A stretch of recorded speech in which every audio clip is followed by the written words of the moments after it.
Environment, UN Habitat, and the World Health Organization. Together with these partners and with cities from around the world, we are showing that there is interest and demand for more cycling. From cities from Jakarta to Monterey and from Los Angeles to Istanbul. Our Cycling Cities campaign goal is to have 25 million more people with access to safe cycling infrastructure by 2025. We have done the math and we know that this goal is attainable. What we need now is more political support, and the time is now. This prestigious audience can help us ensure cycling is prioritized on the new urban agenda in the days to come. We are again excited that we have the ride here this morning together with a group of high-profile leaders from the city, including the Commissioner Rodriguez from New York City DOT. We took to the streets and saw how the amazing city of New York has improved their city streets for cycling. They have more and more dedicated protected lanes, more bike share bikes in more neighborhoods, and they've even introduced electric bikes recently, which are so popular. City Bike now averages 100,000 rides per day, and late last year, during the pandemic, they saw a peak of 135,000 rides in just one day. This is a huge testament to the popularity and resilience of cycling. Thank you all for being here today, and I hope you are inspired by both what New York City is doing, but also by all of the speakers that will share their comments. We must prioritize this win-win solution on the new urban agenda. So from this, I want to move into introducing some of our panelists, and I want to first turn to Ms. Maimunah Sharif, who was appointed Executive Director of the UN Habitat in 2017. Previously, which I've heard her talk about so many times before, she was the mayor of the Penang Island in Malaysia, where she was a huge champion for cycling. Ms. Maimunah. Thank you very much. Thank you. Excellencies, colleagues, friends, ladies and gentlemen. For too long, cities were planned for cars and not for people, resulting in traffic jam, emission and pollution, and road fatalities. It is for this reason that the SDG target 11.2 calls upon countries to provide access to safe, affordable, accessible, and sustainable transport system for all by 2030. On the local level, in the new urban agenda, cities have committed to develop policies to improve integrated public transport, walking and cycling in their infrastructure planning and design.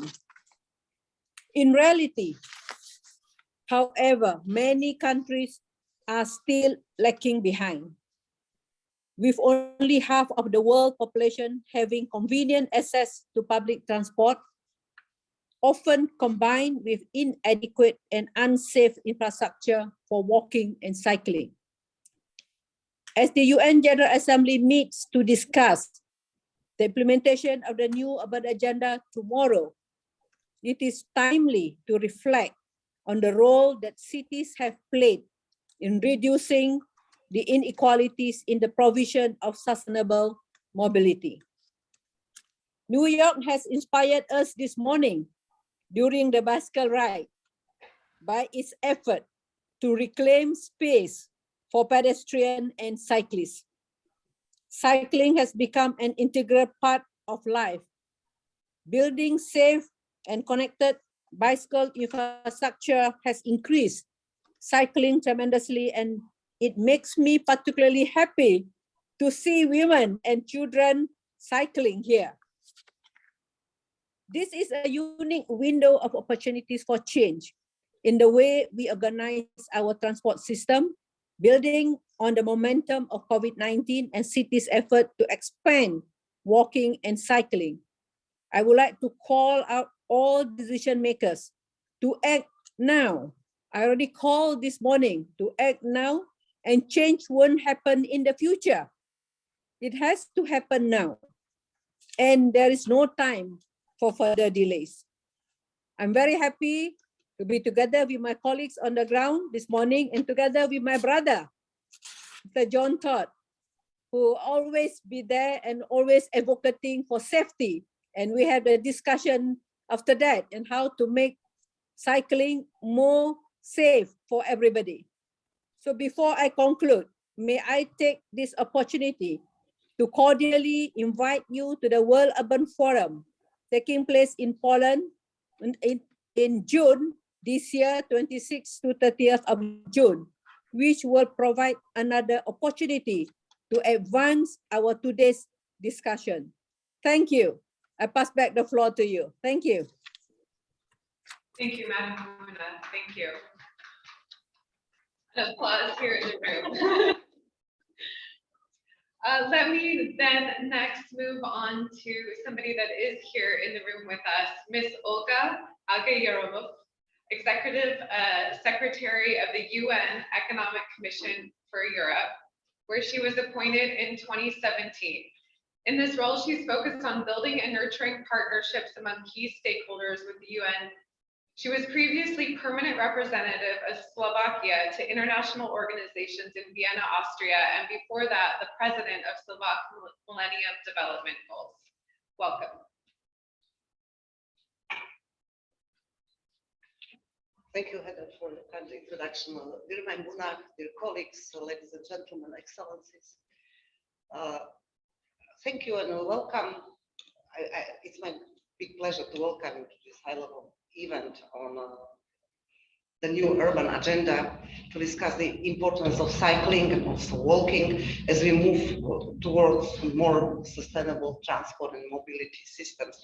And as it was discussed, the booming of cycling, especially during the COVID-19, those lockdowns, it really was a very negative experience for all of us, but it brought together the boom of cycling. I myself, I bought my first electrobike during the COVID lockdown, and I use it very passionately around Geneva. And not only me, of course, I see many cyclists using bicycle. So this is like on my personal note, but let's come to a little bit professional side of it. Also, the cycling and walking, as we all know, it can bring for us many environmental, health, economic, and social benefits as well. So, and this is why one of our programs at the UNECE, I'm happy to say, works on this topic. It is called Transport, Health and Environment Pan-European Program, or close to PEP. It just now celebrated its 20th anniversary this year. The member states of the United Nations Economic Commission for Europe are committed to work together to enable and promote sustainable mobility and safe cycling. Last year, the 5th high-level meeting on transport related to health and environment, it was in Vienna. They adopted the Pan-European Master Plan for Cycling Promotion. The master plan contains a set of comprehensive guidelines and recommendations to help member states to promote cycling, including a key recommendation for governments to develop and implement a national cycling policy and plan. So I wish to urge at this place countries to use these recommendations, learn from each other, and ultimately to utilize cycling for its numerous benefits. Urban cycling infrastructure under this program and in UNECE will continue. So please follow our work on this. Furthermore, early in April, UNECE organized the second Forum of Mayors. 44 cities shared their experiences in finding people-centered solutions that simultaneously meet the needs and aspirations of their citizens, hedge against disasters, and rise to the climate change challenge in a manner that ensures the successful implementation of the 2030 agenda. And I have with me Mrs. Paula Deda, who was really in charge and not only of organization, but also of the success of the Forum of Mayors. Thank you, Paula, for that. I myself was very pleased to see that cities are learning from the pandemic and turning into an opportunity for innovation, specifically in relation to cycling and bike infrastructure. For instance, Vilnius in Lithuania has transformed car-centric. Somebody needs to mute his or her micro, please. Vilnius in Lithuania has transformed car-centric streets into green spaces with pedestrian and bicycle lanes. Many other cities, such as Alba Giulia in Romania and Campinas in Brazil, have already adopted the 15-minute city concept with the creation of separate public transport and bicycle lanes. Nonetheless, despite an increasing need for sustainable city development, cycling safety is largely neglected in low and middle income countries. And this is why we have with us special envoy for the road safety of the Secretary General of the United Nations, Mr. Todt, and he will speak about the safety for cyclists. So cities are where more than 90% of the road traffic victims live. Road safety governance is above all about political will, not only infrastructure. To help put this will to action, the UN General Assembly resolutions on improving global road safety encourage all member states to accede to the UN conventions on the road safety. So UNECE is proud to host the Secretariat of the UN Road Safety Fund, and we must all together invest more in road safety at the global, national level, city levels, in order to reach our common goal, and that is halving the number of victims on the roads by 2030. So I wish here also all of you to invite to contribute to the UN Road Safety Fund, which will hold its first pledging conference on 30th of June this year in New York during the UN high-level meeting on improving road safety. The fund currently finances 25 safe and sustainable mobility projects in low and middle income countries and just sent a new call for proposals to increase its portfolio.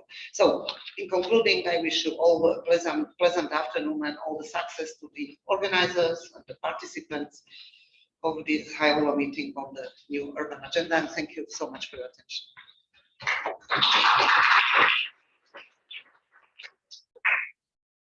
Thank you, Ms. Olga. I'd like to next introduce a man who has already been introduced several times today, which is Mr. Todt, the UN Special Envoy for Road Safety, the first ever Special Envoy for Road Safety, appointed in 2015. He has been a huge advocate for road safety for many years, previously as president of the FIA, which is a governing body for motorsports. And there he had FIA turn to an action for road safety in support of the UN Decade of Action for Road Safety, where 250 member clubs throughout 150 countries joined the campaign to support this movement. So please, without further ado.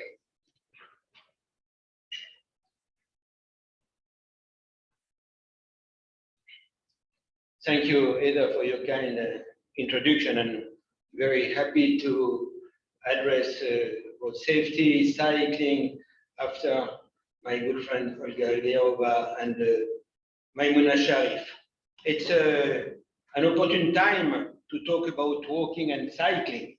6 years down the line after the adoption of the new urban agenda, we are faced with one of the biggest health crises of recent times, the COVID-19 pandemic. Across the world, COVID-19 has forced people to reconsider their habits in terms of how they move around cities. Many cities have expanded walkways and bike lanes, providing safe movement during the pandemic. Realizing that walking and cycling offer efficient and reliable mobility with numerous advantages, including zero emissions, better air quality, and improved road safety. May I take this opportunity to remind us all that we have only 9 years left to accelerate progress on the second decade of action for road safety towards the ambitious target of preventing at least 50% of road traffic deaths and injuries by 2030, 50%. Every minute, one person dies in city traffic. Road injuries are the first cause of fatalities for our youth. Among people killed on city streets, 8 of 10 are pedestrians, cyclists, and other vulnerable road users. And I was told this morning during the presentation that 2 cyclists die on the roads every day in New York. With almost 3,700 people killed globally in crashes every single day, the United Nations Road Safety Fund has supported 25 projects so far and approved 10 projects recently. Road safety remains one of the biggest threats to humankind, particularly in low and middle income countries. It is my hope that with the recently launched Global Plan of Action, highlighting the importance of walking and cycling, inspires countries to make necessary changes to make our transport systems and roads safer for everyone in the coming year. Tomorrow's high-level meeting, as well as the UN high-level event on road safety expected to take place next June, will provide unique opportunities to bring forward bold commitments and accelerate the mobilization of additional resources in order to save lives. I'm very excited to join today's discussion, and it's a great motivation by so many like-minded today, sharing the same vision and passion for road safety. Thank you.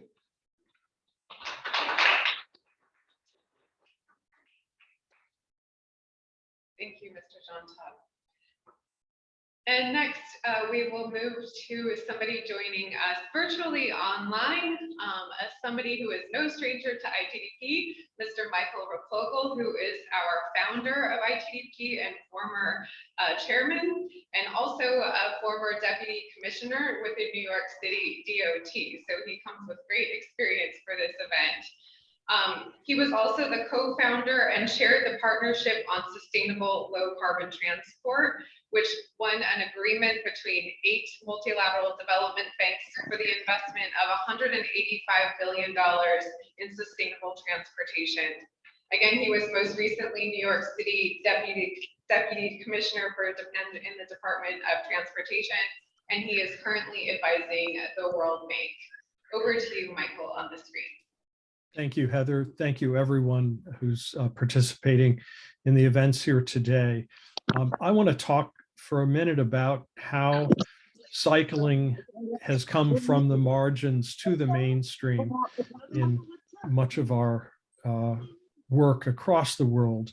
The Institute for Transportation and Development Policy, could someone who's not muting, please mute.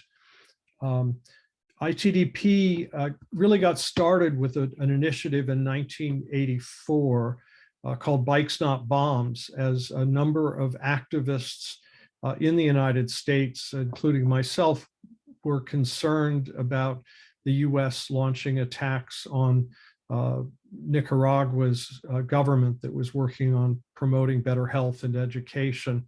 And so in the wake of a transportation and energy crisis in Nicaragua that was crippling healthcare and education, we said, let's send bikes, not bombs, to Nicaragua, and formed a humanitarian campaign gathering secondhand bikes and recycling them, with reconditioning them and sending them and distributing them to teachers and health workers in Nicaragua.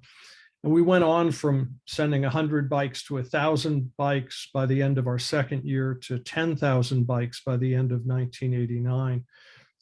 And we went on from founding this initial campaign in 1984 to found ITDP in 1985 as an umbrella organization to help advance sustainable transportation, more equitable and environmentally friendly transport.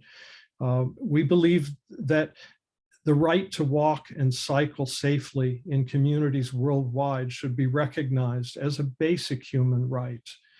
And we're very happy to see how the nascent efforts that we made 38 years ago have been multiplied many times over across the world by other groups and by those of you in this network who are working to help advance progress on sustainable transportation and to bring walking and cycling into the mainstream of national, regional, and local transport and urban development policies.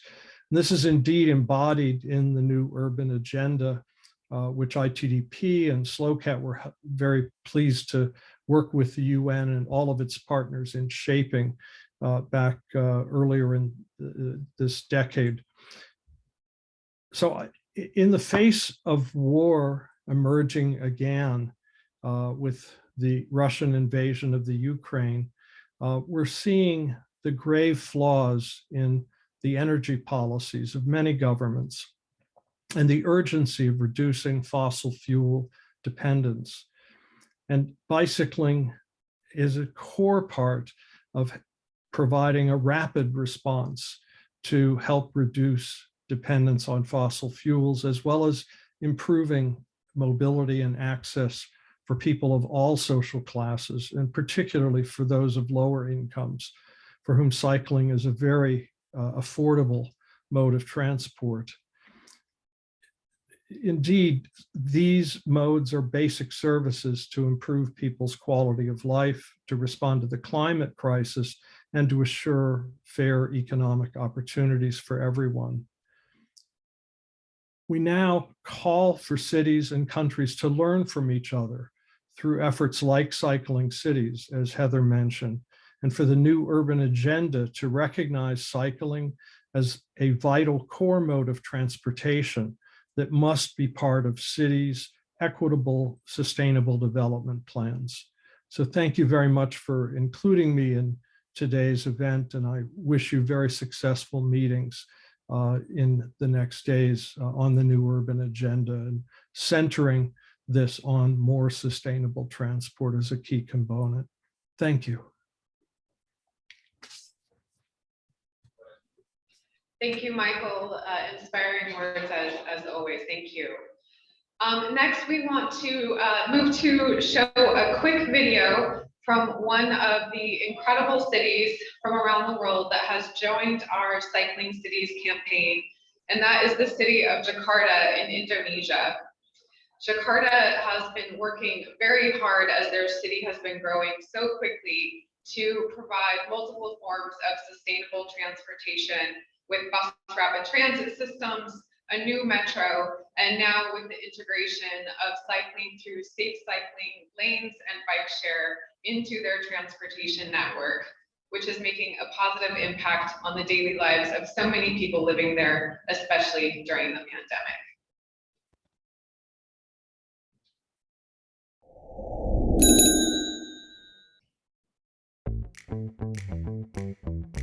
Terdapat jutaan warga di dunia yang sehari-hari bersepeda di ruang-ruang kota. Bahkan di Jakarta, kami bersepeda untuk mencari nafkah, menuju tempat kerja, mengantar anak ke sekolah, mengantar makanan dan jasa di masa krisis, bersepeda untuk menyambung hidup.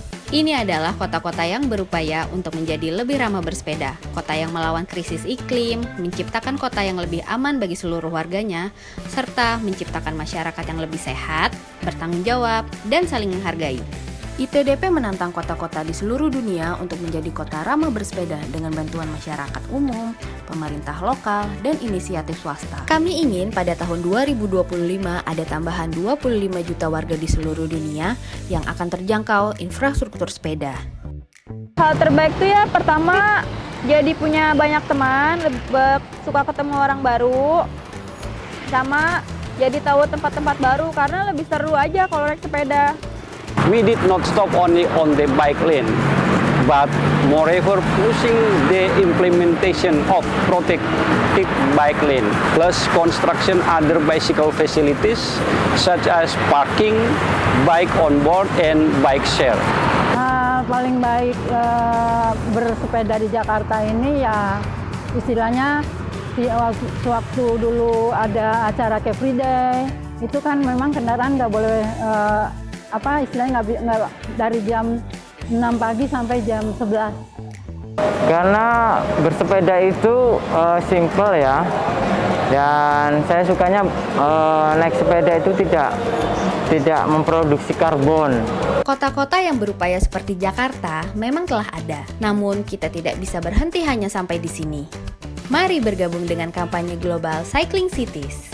Berikan dukungan dengan menandatangani petisi mewakili kota Anda atau sampaikan kepada pemerintah kota Anda untuk mengikuti kampanye ini. Bantu kami mendorong akses infrastruktur bersepeda agar bisa lebih dekat menjangkau 25 juta warga dunia lainnya. Ketahui lebih lanjut di cyclingcities.itdp.org.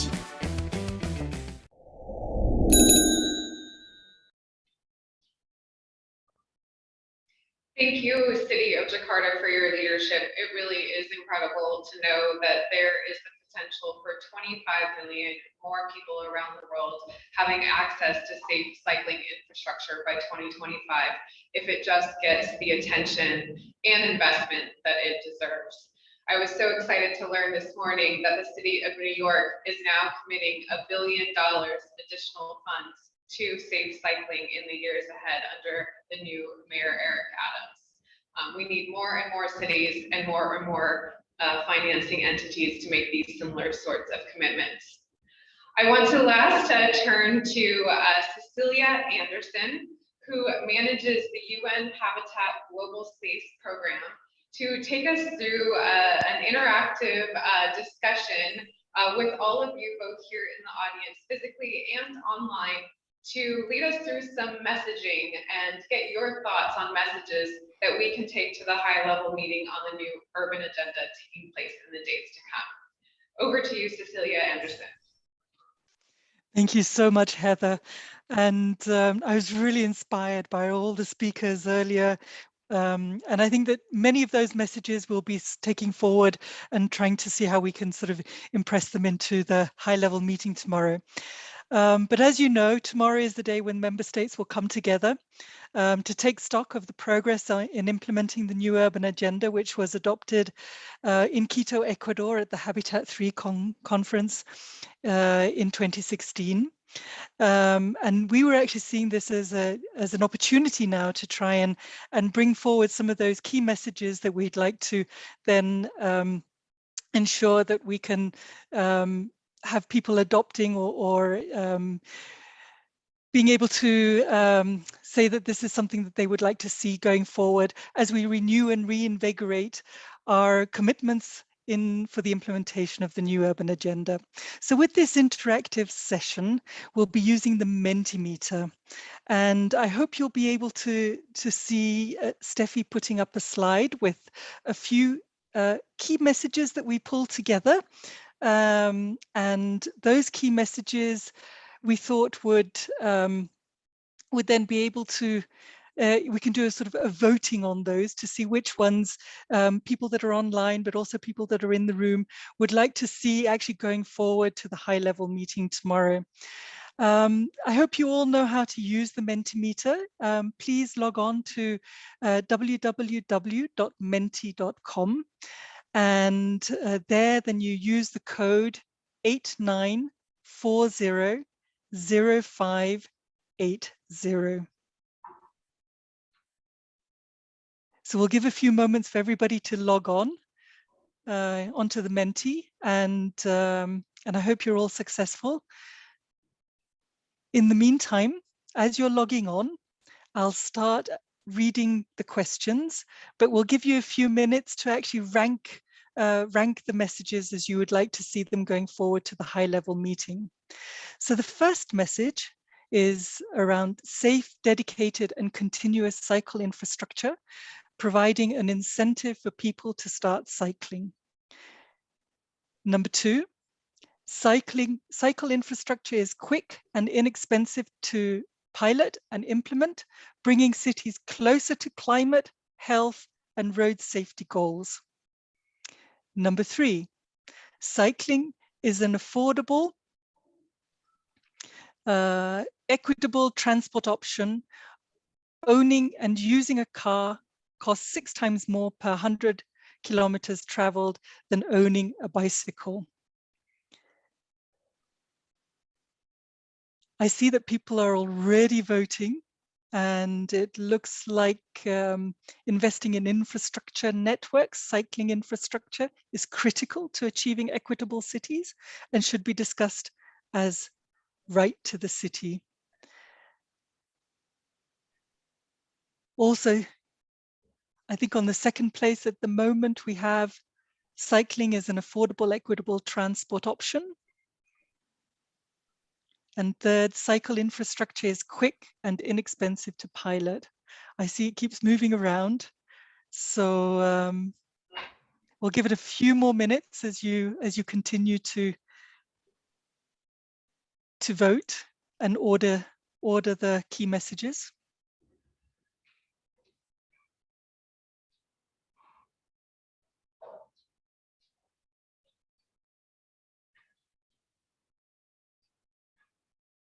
I see 32 people have voted, but there are about 100 participants online. Please do feel free to connect and vote.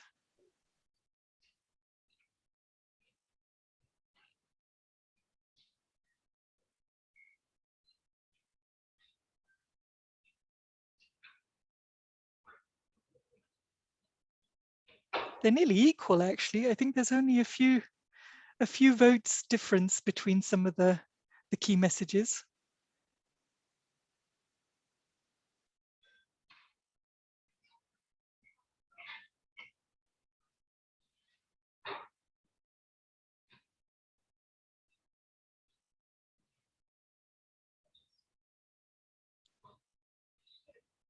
We'll maybe give it a minute more if you're having trouble connecting or something.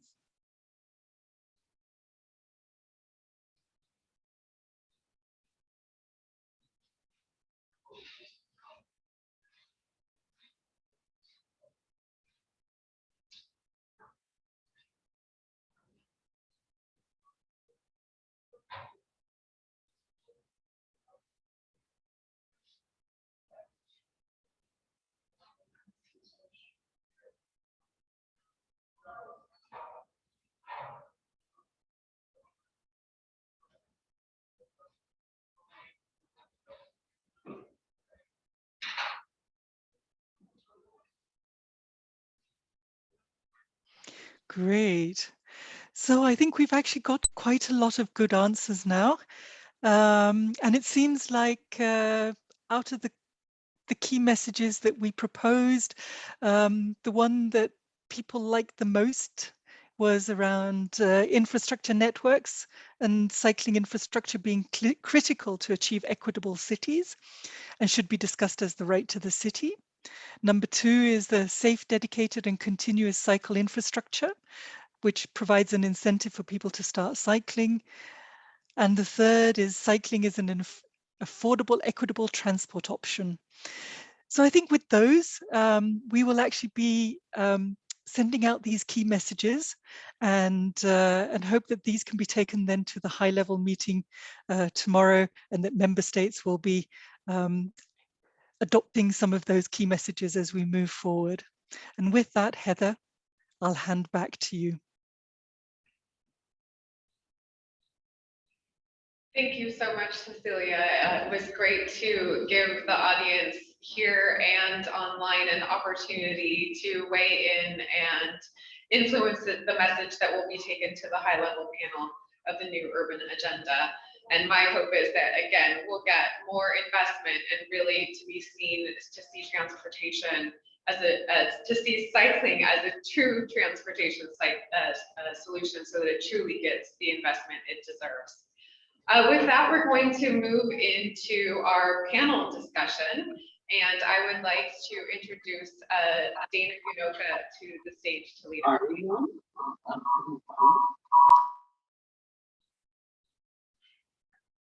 Thank you so much, Heather, and thanks everyone for joining today, both in person and online. It's great to have such a diverse group with us.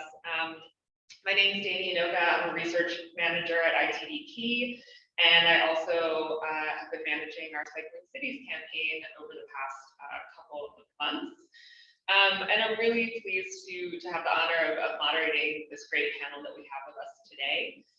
So I'm just going to go through and do a couple of quick introductions to our panelists, and then we'll jump into the discussion where we'll dig into some of those key messages that you all just voted on, and get a little bit of a better sense of how our panelists think about those and what experiences they can link to them. So I would like to first welcome our panelist, first panelist, Mr. Manuel De Oraljo. He's the mayor of Quelimane, Mozambique. He has been serving as mayor since 2011. He was also elected ICLEI's vice president for Africa in 2017, and is the founder and chairman of the Center for Mozambican and International Studies. Welcome, Mayor Manuel. Thank you for joining us. Thank you very much for inviting me for this very important panel. Actually, for us, it's not only a privilege, but an honor to be part of this discussion, but also of this movement.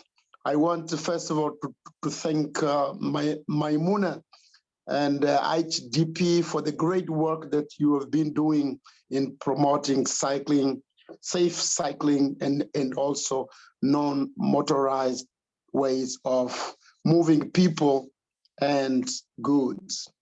Actually, Quelimane, probably most of you may not know where it is. It's the political and administrative capital of a province in Mozambique called Zambezia province, and we have about 500,000 inhabitants. It's a coastal city, and actually quite vulnerable to climate change hazards. I wanted to concentrate my speech, first of all, by commenting on the main challenges that those who try to use non-motorized means of transport in developing countries do face. And a study that we did in Quelimane showed us that there were 7 to 8 major challenges that we face, not only in my city, but also in other cities in the developing world. But actually, Quelimane city is the biking capital in Mozambique. We have more bicycles per capita in our city, in Quelimane city, than in other cities in Mozambique. And our dream is actually to move forward and see if we can become the African biking or cycling city in Africa.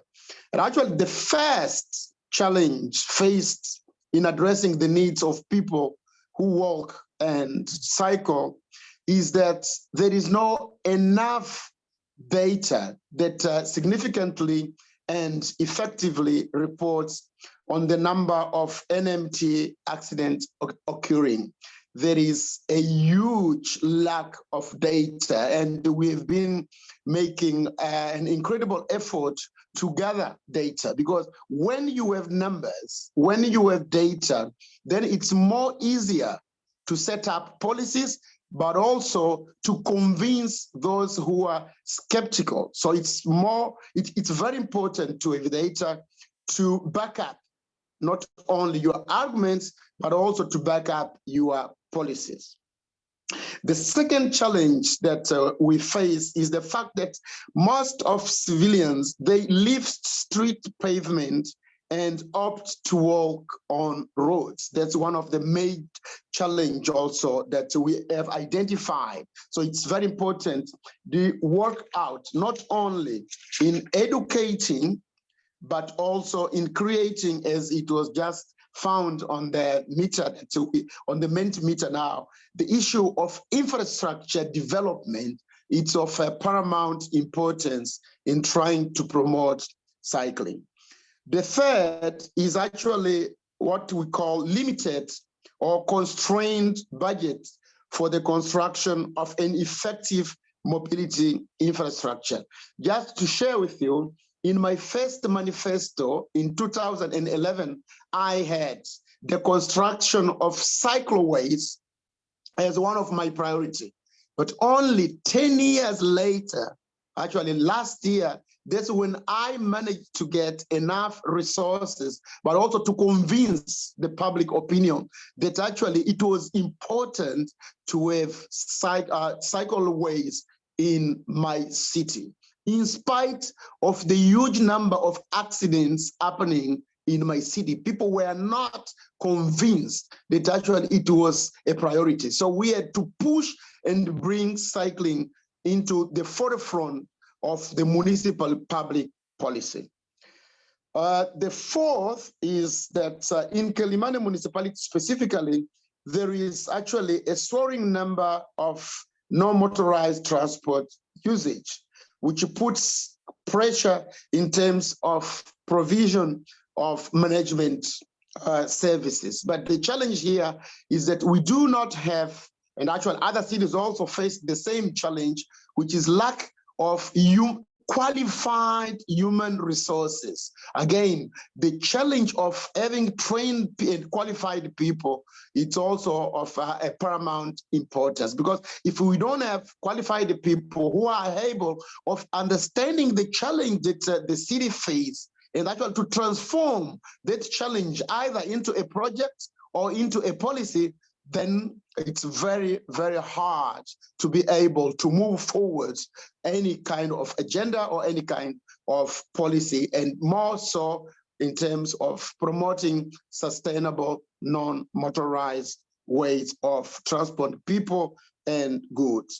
The fifth challenge is that getting more people out of the car to embrace cleaner vehicle, it's another challenge, because actually I will share with you that when I took office in 2011, those cycling were seen and were perceived as second-class citizens. So there was a kind of discrimination towards those who were not using, because they are seen as the poor part, the poor segment of my city. So what I did was that I decided myself to go to work and to move within the city using bicycles. So I'm a biking mayor, and that's how my colleagues call me in my city. And we, by leading by example, we managed slowly and in a peaceful manner to change not all the culture, but also the perception. And actually,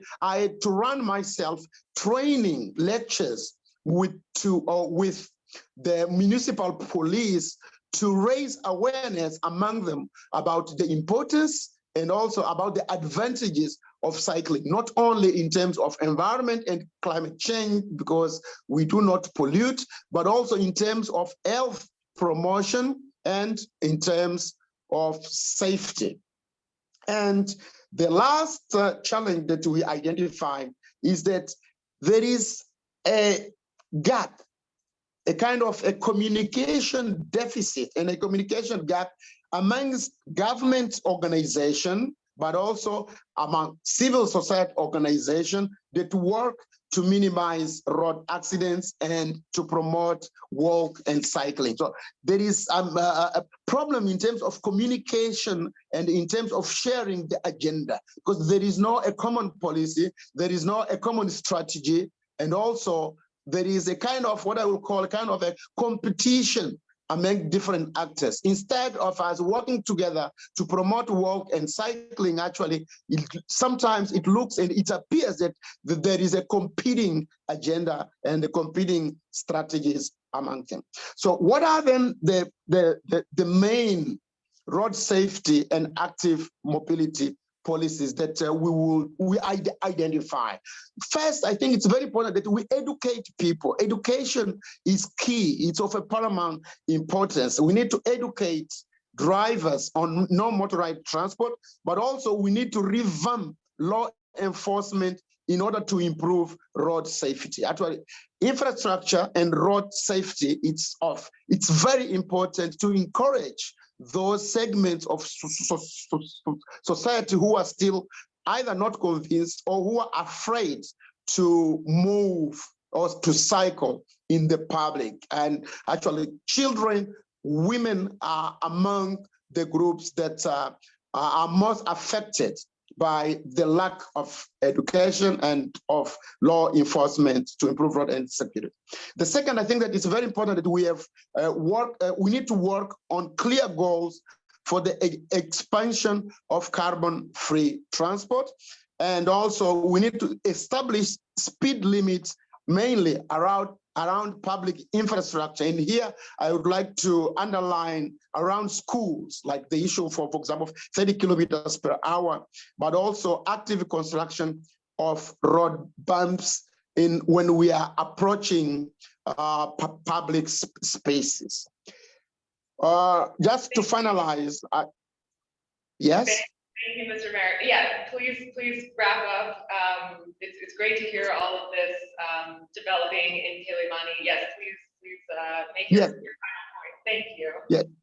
Yes, I just want to close by saying this year on the 3rd of June, which is the World Cycling Day, we are planning to officially inaugurate the first cycleway, not only in my city, but actually it's the first cycleway in Mozambique.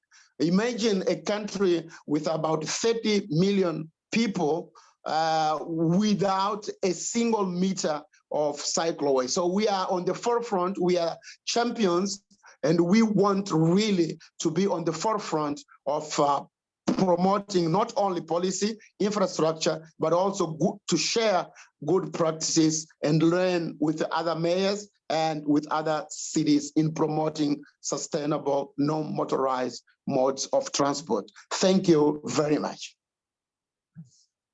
Thank you so much, Mr. Mayor. It really is amazing to hear all of the progress that you've really inspired in your city. I love this concept of seeing you riding your bike around as a way to lead by example. That's an amazing way to really start building the political will that then really brings about the changes that we want to see. So thank you so much, Mayor Orego. Next, I want to introduce Mr. Claudio Orego, who is joining us from Santiago in Chile. He's the governor of the Santiago metropolitan region and has previously held a number of public offices related to urban issues, including Minister of Housing, where he designed a national policy on urban development and worked to promote better standards for subsidized housing. Mr. Orego served 2 terms as mayor of Peñalolén, one of the largest and most diverse municipalities in Chile. Thank you so much for joining us today, Mayor Orego. Well, thank you to all of the people and the members of the group of ITDP, to Heather and all my colleagues around the world and in this panel. I think we have only a few minutes, so I'll be very brief, trying to summarize our challenges in sustainable mobility. Probably some of you know Santiago is an 8 million people city. We face, in terms of mobility, 3 big tasks or challenges. One is the inequality of the city. We have really different worlds for those who live in the upper side of the city with higher income, for those are more impoverished areas. Second, the fragmentation of the city. We have 34 different municipalities within the metropolitan area. So the challenge and the task of making sustainable and comprehensive policies is very difficult. And third, we have in the past, pretty much a car-driven mobility policy in the city. High concessions for big highways had expended a lot of money in terms of cars. People want to have their cars. To change that mindset is difficult. So what are we doing? First, we think it's important to plan and to have a policy. So with the alliance with Bloomberg Foundation, we are building up with a lot of citizen participation, a sustainable mobility policy for the city of Santiago. We didn't have it before. We had municipal policies and we have national policy, but we didn't have a metropolitan policy where pedestrians and bikers had their own policy integrated with cars and of course metro and buses. Second, very important, we are building a master plan for bicycle lanes in the city. We already have 450 kilometers of bike lanes in the city, but they're very unequal. They are not integrated, and some of them are very old-fashioned in their design. So what we're saying is we need a master plan of 1,200 kilometers of bike lanes for the city. We need to upgrade those who were already built, and we need to build 800 new kilometers of bike lanes, high standard, integrated, and very safe. How are we going to do it? First, through, I would say, emblematic metropolitan projects. We are right now working in one project that would be the largest bike lane in the city. It's 15 kilometers long, that crosses the whole city, and it's going to be very emblematic for everyone. But second, very important is that because the time frame in order to build the infrastructure is going to be 10 years, and we don't have all the money right now, we're thinking of using the public concession framework that we have in Chile, that we have used it in the past for building highways, but this time to build, maintain, and sustain all these 800 kilometers of bike lanes. So probably we're going to have the first time in Chile and probably elsewhere of a public concession where the private sector will build and run and maintain something that is going to be paid by the regional government of 800 kilometers of bike lanes throughout the city, high standard, safe, and integrated. And last but not least, we want this to be part of a more comprehensive strategy. So we are pushing forward in the decentralization process of Chile, the idea of a metropolitan authority for mobility, which should be presided by the elected governor. This is pretty much the model of London, with Transport for London. Right now, the institution that runs the mobility policy in the city is the National Minister of Transport, not the regional government. So we're pushing forward that institutional framework change. We're making a new urban plan for the city where sustainable transportation will be part of the design. And last but not least, we are pushing forward with metro and buses for the intermobility of different ways of mobility within the city. So as you see, it's a very comprehensive plan. We're not starting from scratch. We already have, probably we're one of the largest and most bikeable cities in Latin America, but still we have a lot of challenges and we face a lot of inequalities in the city that through this more comprehensive policy plan, we're looking forward to address. Thank you so much, Mayor Orego. It's really interesting to hear you talking about sort of tackling the jurisdictional challenges. We often hear about that being a big barrier for building cycle lanes in the type of network that really supports direct trips. And we'll be keeping an eye on Santiago as you work to build that institution. Next, I want to introduce our final three panelists and bring everyone together to discuss some of those key messages that we heard earlier.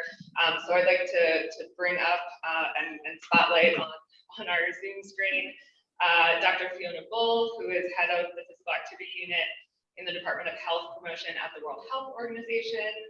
We have Ms. Arely Carreon, who is the bicycle mayor of Mexico City. And then actually in person here with us today, we have Mr. Michael King. He is an urban planner, an urbanist, and designer. If you've done a workshop or a planning session, capacity building session somewhere in the world, Michael is probably there. So I'd like to bring all of us together now. Michael, invite you to join us up here.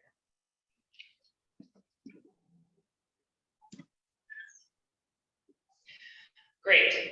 So I want to start out with, I think, was either the top or the second highest key message that we saw in the poll, which was that safe and dedicated cycle infrastructure really provides the most incentive for people to start cycling. But we know that it's not just about infrastructure. That's a critical piece. But there are some other elements that need to be there to support a culture of cycling. So I want to first pose this question to Aurelie. What else needs to happen to create a culture of cycling? And I want to hear particularly from you about Mexico City's recent mobility law and how that's really supporting some of the infrastructure that's already in place. Welcome, Aurelie. Thank you, everyone. Thank you, and hello, everyone. I think one of the key things that we need to address in order to move on the new urban agenda and move faster to the need of changing our cities is both being able to put our governors or politicians to really comply with the laws and what the speeches and public compromises they have or they have reached government through those compromises, to really back them up with budget and with real investment and prioritizing investment in this sort of active, healthier mobility from one side. And the other side, it is very important, I would say, to really create a public conversation which aligns better what governments need to do. Because what we're seeing in Mexico, in many cities, not only in Mexico City, is people fighting back this infrastructure and fighting back these policies for cycling and for pedestrianized or to recovering public space for people, which is something that is completely mind-blowing. It's like we fought for so many years to align governments and laws and people to really being able to have cities that are healthier and are more humane and safer for everyone. And now we have people fighting back, saying we don't want cyclopaths, we don't want this sort of policies, we are afraid of those, we don't want to lose space for cars or for parking. And we have all these sort of conversations that we need to address. We thought that COVID, and actually COVID helped us a lot to open up this discussion, this public conversation, but we need to move forward. And one thing that we have done in Mexico is try to align our laws and to provide with the law a big tool for governments to really go forward into the exercise of providing a good budget and a good prioritization of investment in this sort of active mobility from one side, and the other is to convince and to align people's will and understanding on what we are doing on the new urban agenda. So one of the things that we have done as a civil society organization is to conquer the constitutional recognition of the right to mobility, to safe mobility, equitable and sustainable mobility in the Mexican Constitution. This was done, a big work done and achieved in 2020. And now we just, some days ago, we just managed to have the approval of the first Mexican road safety and mobility law ever in Mexico. And our goal or aim is to provide the government and also society with the tools to really move forward the global agenda. So it's just a tool. I would say that we need to have a lot of more of creativity and work together towards this public conversation, which I think as part of the global bicycle mayors network that is working in 130 different cities throughout the world. We need this conversation everywhere. Everywhere we are seeing this opposition, this misunderstanding, this ignorance, sometimes prejudice, preconceived ideas, fears of these changes happening everywhere. So in order to move forward and to really being able to respond to the global emergency of climate change and all the global challenges that we are facing, we need to move forward. Thank you. Thank you so much, Aurelie. I want to pose the same question to you, Michael, especially bringing in the experiences that you've had working in so many different cities around the world. Are you seeing something similar to Aurelie was talking about in terms of some of this backlash from the public? And is that sort of a result of some marketing challenges or communication breakdowns that I think Mayor De Oraljo was actually referencing too, in terms of the disconnect between what the government is implementing and what the people really want? Can you speak a little bit to that? Wow, is there backlash? Of course there's backlash. I mean, you work in cities, there's always backlash because what you want to do is not what somebody else wants to do.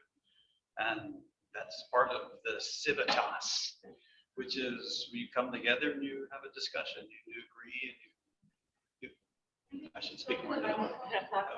And you agree or you disagree, and you vote for mayors, and mayors implement stuff, and it's backlash, sure. Or is it dialogue?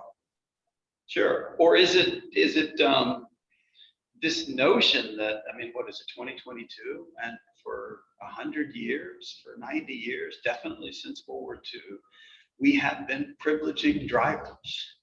We have given them everything that they've ever wanted. We gave them free parking, we gave them free roads, and we continue to build stuff for drivers, and we continue to sort of ask traffic engineers how to solve congestion and think that we're building some more highways. So it's just this, yeah, man, you're going against the grain. Of course there's backlash. That's part of the deal. And so, you know, row against the stream. What are you going to do? I mean, what are we going to do? We're going to drown. We're going to have climate change. We're going to kill ourselves with congestion, with, you know, terrible air pollution. Of course there's backlash. That's why we get elected to do stuff.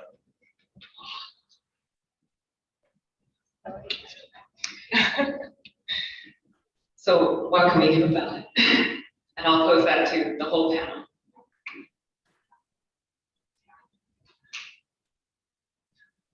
Well, my answer is you build stuff. My answer is stop asking for permission. And this is, we talked about this and we kicked off a project in Tanzania a month ago with the Road Safety Fund. And I said, just start building stuff. I mean, and the mayors are talking about, they're like, all right, we're just gonna go build bike lanes. Penelosa did it in Bogota. Just go build stuff that you want and stop asking permission. Because you're never going to get permission from someone who has been, since they've been, you know, since they turned 16 or whatever, privileged to drive. And they're sitting around and they're being chauffeured in some sort of an air-conditioned automobile. You're never going to get their permission. If I may participate in this conversation, I would say that it is important to create a new conversation, because otherwise it will, what we've seen in Mexico is that some governments are destroying what is already done. Like, it's a waste of money, and it's like, you know, it's not only sometimes useless, but it is even counterproductive. Instead of moving forward, we are just like going three steps back again. So, and one of the things that if we don't ask permission, if we don't have this understanding both from the public, from the politicians and from the citizens, we can see what we have also seen in Mexico City, both the politicization, the political use of this agenda, or even the boycott from the citizens. Like, people don't, if they don't agree with the stuff done, with the infrastructure put in place, they will boycott it. They will park on the bike lane. They would do all sorts of different things that will eventually be a backlash. So what I do believe that we need to do is to move forward the conversation in order not to have another approach. And instead of saying we will win, this is a war and we will win the city. It's like we want to convince, we want to win it fairly and square, like talk it over and being able to really touch people's hearts and touch people's minds and really convince them this is good for everyone. And instead of, moving it forward, just, don't ask permission and do the thing and then having this backlash. So what I'm saying is that we need to really put also the right incentives, the positive incentives for other politicians to move this thing forward. What we've seen is that some people looking at the conflict that these sort of conversations ignite, some other governors or mayors in other cities are even less willing to move the agenda forward, to invest or even to try to do new things. So in order to have a better conversation, to move every citizen to a better understanding of the cities and the cities that we love and we need urgently, we really need a better conversation. And I don't have the answer. I don't, what we've have tried to do as civil society, organized civil society, is really to try to understand and create projects and opportunities for people to understand better, to have these documents, to have this data to convince with a smile on the face, with all this good thing that the cycling provides for people. But yes, I do believe that we need to move forward and try to do this by team, working with a team, with our governments and with decision makers as they are gathering at the New Urban Agenda meeting tomorrow. Thank you.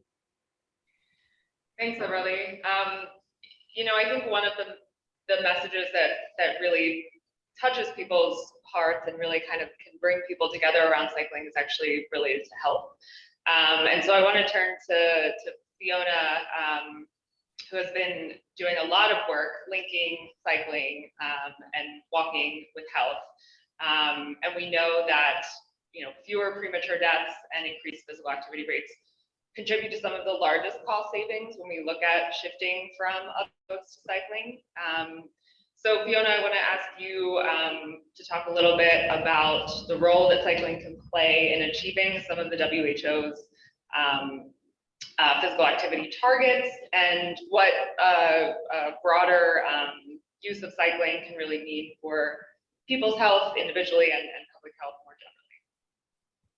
Yeah, look, thank you very much, and good morning or good afternoon to everyone there. I'm joining you from Geneva. A great pleasure to join you. Thank you to ITDP for the invitation. And indeed, you set the scene there with, of course, being active and through cycling is good for health. I don't know that that's news to anyone, but it's our job to make sure that this is front and center, because one of the leading causes of disease, death rather, is the non-communicable diseases, heart disease, cancers, diabetes in particular. And physical activity can help substantially prevent those. So it's good for your body, but it's also good for your mind. Being active, of course, is a sense of well-being, can prevent depression, anxiety, and of course, socially, you meet and extend your network. So it's very good for social health. So we do say it's good for hearts, bodies, and minds, and that's the evidence. And the evidence is summarized in our new guidelines that we looked at all of the literature over the last 10 years since our last guidelines, and it's reaffirmed. But one of the really important new pieces of information from our guidelines just in 2020 is that every move counts. So however much you do, and you've probably in the past heard all these numbers and the amounts you have to do, and that's right. We want everyone to get up to those higher levels, which is 150 minutes a week, 2.5 hours for adults. And but it's every move counts. And so where does cycling fit in? Well, it's a wonderful way for being active, whether it's through your daily activities to get to and from places or for recreation. And every time you do it, you're contributing to your health. And that's good news for health. And all the previous speakers have spoken about how it's good news and a win-win for a lot of other policy agendas, healthier cities, the environment, removing fossil fuels and climate change mitigation, etc. So cycling, and along with walking, I should add, is a really important part. And we've put it front and center of one of the strategies to help populations become more active. 1/4 of the adult population is not active enough, and staggeringly, 3/4 of adolescents are not active enough.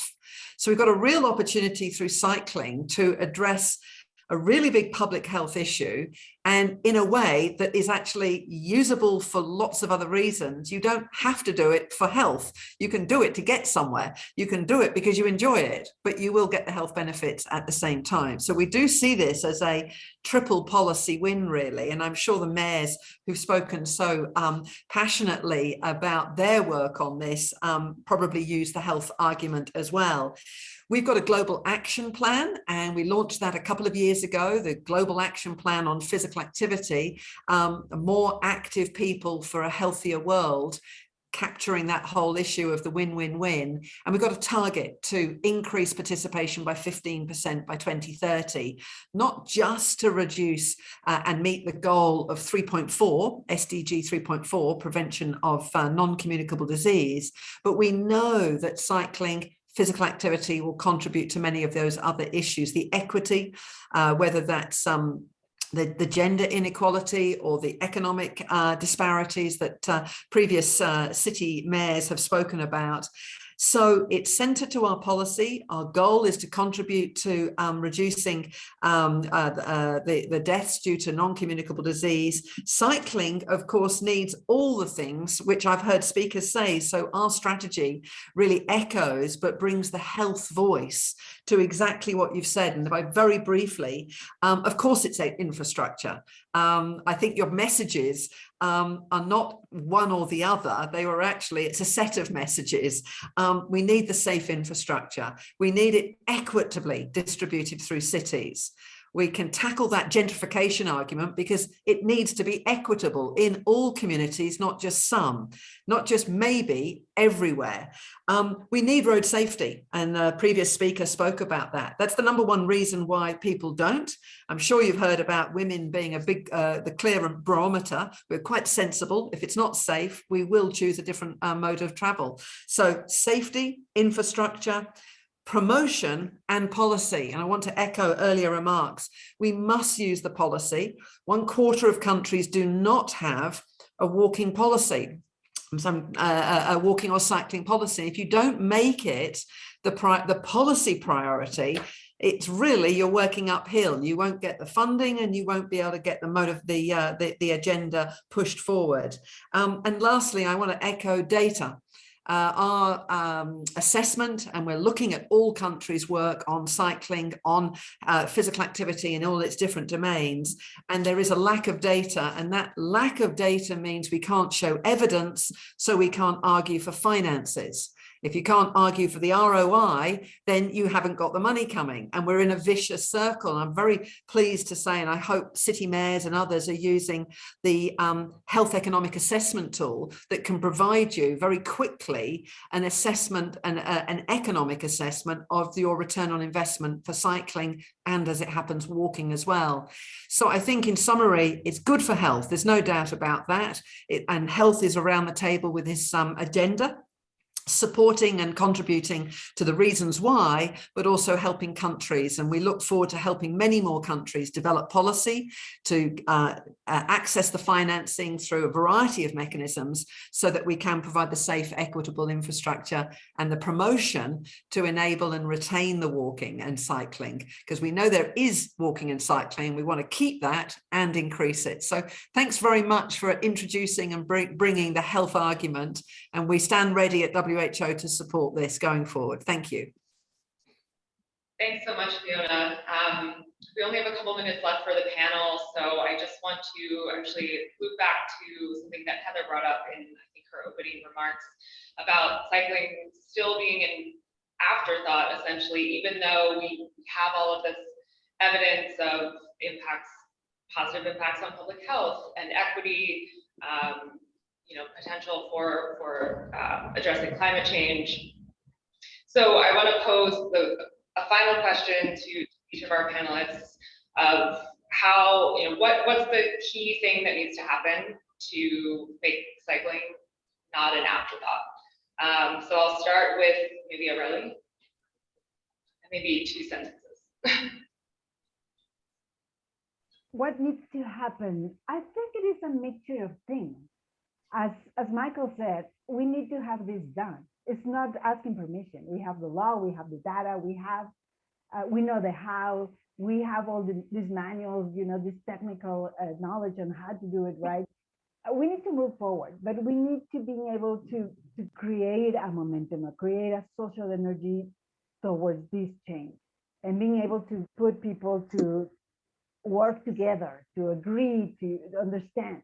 And that's the key thing that I would say that we need to work together, both the organizations, the governments, and the civil society organizations. And we don't know how to do that. Everyone is doing their own job, their own work, and we haven't put ourselves to work together. So what I would say is needed urgently is to being able to work together as a team in order for moving the agenda forward, in order for aligning the data, the academics, the policy, the budget, the will, the political will, the legitimacy to do this all together and to do it quickly and to make it for everyone. So I would say that teamwork is the key. Thank you. Thanks, Aurelie. Governor Orego. Oops, I think I will stand with Fiona. We needed to have a policy, a comprehensive, sustainable mobility policy, and within it, the importance of bike lane and pedestrians. Second, we need key projects. We need you would call those projects that are very visible for the city. And third, we need ambitious projects as well. Our public concession framework for 800 kilometers, I think is a long-term dream and view that we need at the same time as we have these short-term, more emblematic projects that people will see as a real and feasible solution.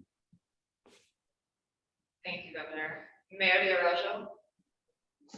Yes, I think to me, the issue of leadership, it's very important. I think we need to have people who lead. Actually, to me, it's lead by doing. It's very important that people see that actually the mayor is cycling. So like we need to show by example, lead by example. And the second is, to me, most people speak about things, but when you look, or putting it in another way, I only accept that one issue is important to a certain person or to a certain institution by looking at the amount of finances that it dedicates to it. So like, I may say cycling is important, but if I don't put money on it, if I don't budget enough, if I don't put enough resource, then I'm just talking. No, I'm not acting. So it's very important that we put our mouth in our pocket or our pocket in our mouth, so that that we need really to put money if we think it's important, and only by putting money there. And the third to me is training. It's very important to create capacity within the municipality, but also in the society as a whole, because most people, they understand, they want to do it, but they don't know how to do it. And as the example of Kilimani City, it took me almost 10 years to have the first line. Though I was committed, but I didn't have trained people. I didn't have the human resources capacity, neither the financial capacity. Actually, I managed to get the funding from the Portuguese environmental fund. I had to convince the environmental minister of Portugal about my dream, and that was the only way I could get enough money to have at least 3,000 kilometers of cycleways. Otherwise, it was just a wishful thinking. You know, we need to have resources. We need to have the ability of talking to those who have resources, so that, you know, we can be able of moving forward on what we are already convinced. It's very important. Thank you very much. Thank you so much, Mayor. I'll turn to you, Michael. So 2 sentences on how to make cycling a forethought, not an afterthought. I take my cue from garden cities, which are suburbs built by people who said, we got to figure out a way to get people to walk. So we're going to build a bunch of cities with areas that people can walk. And I take my cue from places that have built people who are doing these things where you can ride your bike all the way up. They have sloped hallways in buildings, so you can ride your bike up to your flat and stuff like that. And I take my cue from these cities, like all of the ITDP projects that we built around the world, or contributed to around the world, where we built it. We went in and we said, well, we're going to do a VRT, and then we're going to do cycle lanes.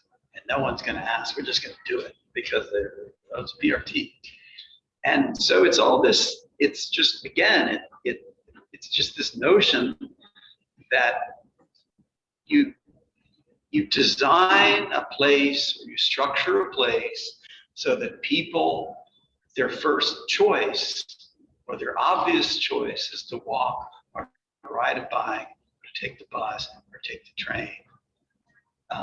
And it's just, people don't care. They just want to get to school. And if the school is close by and there's a cool cycle track and they can put their kids in the back of their e-bike, whatever, go to school. It's not a big deal. Thanks, Michael. And finally to you, Fiona, for our final thought. Well, it's always difficult going last because so many good things have been said, and I agree with all of them. So I'll pick up on the youth voice. Let's engage the generation which is really challenging and concerned about climate change, the environment. They can be a generation that's not growing up with a car. So why don't we engage them? So it links very much back to earlier your movement, social movement. But let's hear from the passion, needs, demands of the youth voice. Great. Thank you so much to all of our panelists for joining today and sharing your expertise and your insights. It's always fantastic to hear from folks like you. So thank you so much. And we're almost at time, so I'm going to quickly bring up our colleague Andre Chicas from UN Habitat for closing remarks.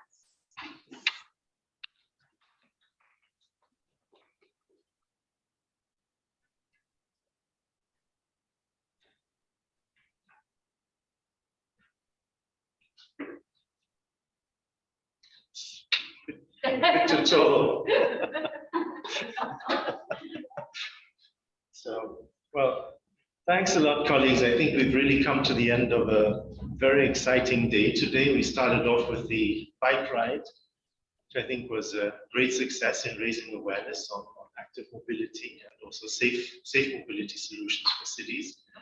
And we've also had a very exciting seminar this afternoon. I've really learned a lot. I think it's been extremely insightful. And there's a lot of collective wisdom, knowledge on the table. And what we really have to do, and I think that was one of the main messages coming this morning, was we really have to translate this into action. And I think we have all the partners. We have ITDP, we have local authorities, we have national governments, the government of Germany here. We have partners, we have policymakers who are willing to do this. And I think with this alliance of moving together, we can really have a great change in our cities. And first of all, I'd also just like to appreciate all the speakers who participated this morning, this afternoon. I think it's really a great body of information and wisdom and knowledge which is going forward. The Mentimeter, I think, was very insightful.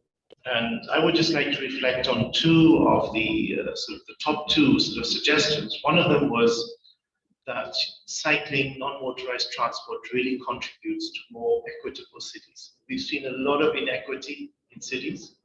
and the inequity is actually increasing. We're currently working on a study on an equity, sort of inequity index to see, and it's actually something we have to redress. And I think cycling mobility solutions are a great contribution to reducing the inequities in our cities.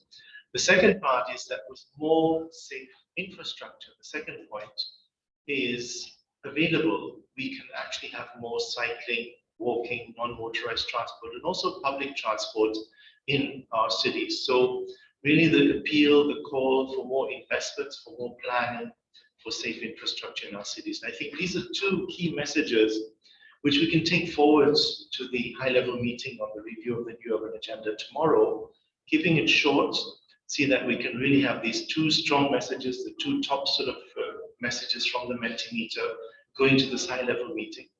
I'd also really very much like to thank our partners who've been engaging in this event. I mean, ITDP has been a great partner in this. You're stars in this area. We've done a lot of work together from Asia to Cairo to Latin America. So we really appreciate this partnership with UN Habitat in working with you in this. And you've also shown great impact here in New York with this event. We're also very happy with the contribution that the USG of UNECE made. Mr. Todt was a great supporter of road safety and a great ally also in promoting cycling and urban planning for cities.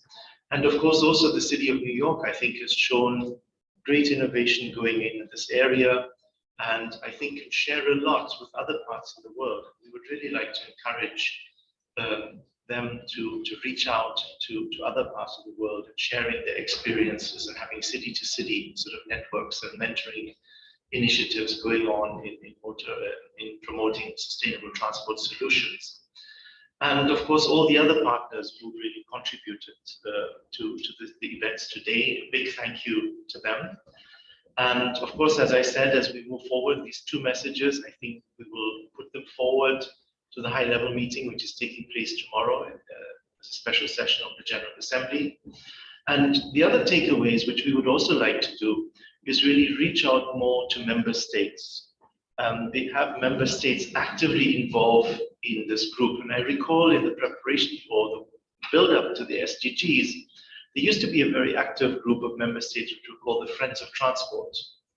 And we feel these Friends of Transport could be revived to support our work on sustainable mobility. And we really like to join forces with all of you in this room to see how we can mobilize these Friends of Transport, because they will have their pendants in Geneva, in Vienna, in Nairobi, in other cities where their embassies are also, and they would be a good group to have as a support group for us. It was very interesting to hear that the Special Envoy for Road Safety has mentioned that they have a Friends of Road Safety, which in New York is headed by the government of Italy.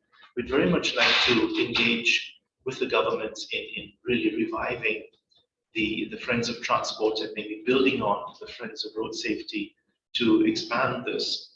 And of course, also, I think another very important initiative is cycling cities. Cycling cities, which IDTP is putting forward and promoting, I think is really a game changer to bring together all the different stakeholders, government, civil society groups, academia, and also the private sector in making our cities more equitable. So we really have to see how we can upscale this, replicate this in different parts of the world. And I think with these two initiatives, we can, with our motto also of cycling into the new urban agenda, with these two initiatives of the Friends of Transport and also cycling cities, we can actually make a great contribution towards the new urban agenda. And of course, also SDG 11 to really make sure that our cities are safer, more affordable, more accessible, and also more sustainable. So with this, thank you very much to everybody for a very successful day. And again, a big thank you, maybe a big round of applause for the organizers who've been doing all the hard work and getting this all done. Thank you so much.